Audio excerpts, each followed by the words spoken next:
And so many people still coming together to help those affected by those September tornadoes. With us right now to talk about a fun event, we say hello to Lawrence McGrath with the West Carleton Disaster Relief Committee. Hello, Laurie. Hello, Dylan. Good to have you here. And the amazing Lawrence Evancheck is with us as well.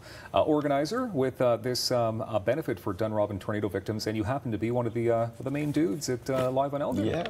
How long has it been now? 3.5 years now. Congratulations. Just clicking along, yeah. Wow. Yeah. You have an amazing venue there, intimate. Thank you. And you've had so many acts come through the doors. Yeah. Congratulations. Thanks very much. On staying open in a crazy world we're in, you know? It's pretty wild downtown right now. Pretty wild in Elgin. Okay, so let's talk about the need that's out there, the disaster. Laurie, how were you affected in your area? Dunrobin was affected quite heavily. A third of the town is gone.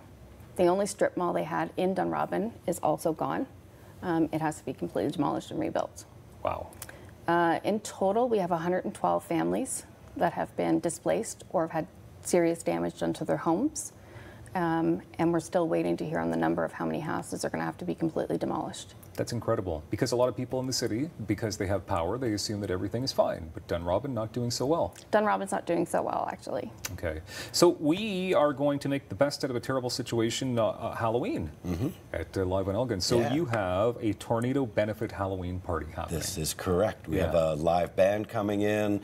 Ben and the Guru Rebels are going to be playing that night. We have some stand-up comedy with Rochelle Todd, door prizes, 50-50 draw, things like that. Our staff are donating their time, we're donating the venue, and we're going to raise as much money as we can to help the good people in Dunrobin. Okay, so how did this whole night come to be?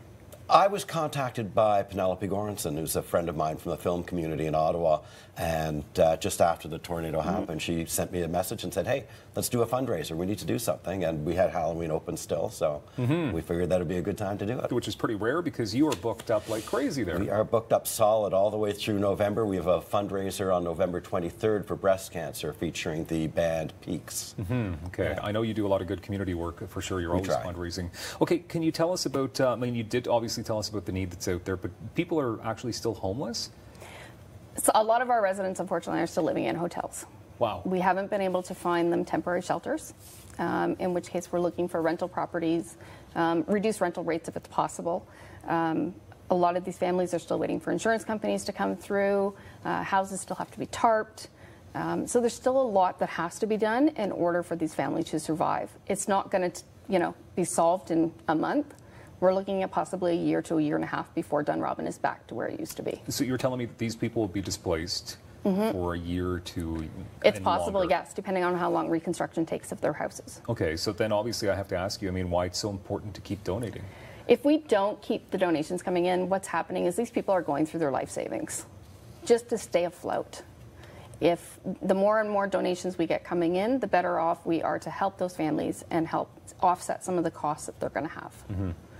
The West Carleton group, which is what I'm associated with, we were fortunate enough to raise enough money that we were at least able to give every family $500. And that's a start. It's something for sure. We've had some great fundraisers that have happened. Carp Fair raised anywhere between $70,000 and $80,000. Eagle Creek Golf Course did a $40,000 night.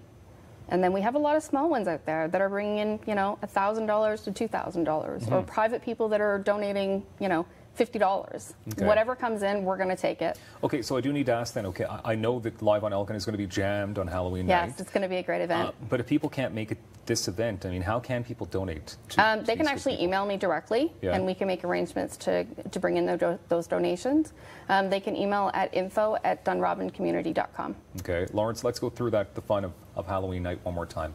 So Live on Elgin, the place to be, the only Halloween party happening that night. As far as I'm concerned, the whole nation's capital. Doors at 8 o'clock. 8 o'clock, and you've got a bunch of bands, you've got a comedian. I assume the costumes are welcome. Costumes are welcome. There will be prizes for best costume, best couple costume, and I think worst costume.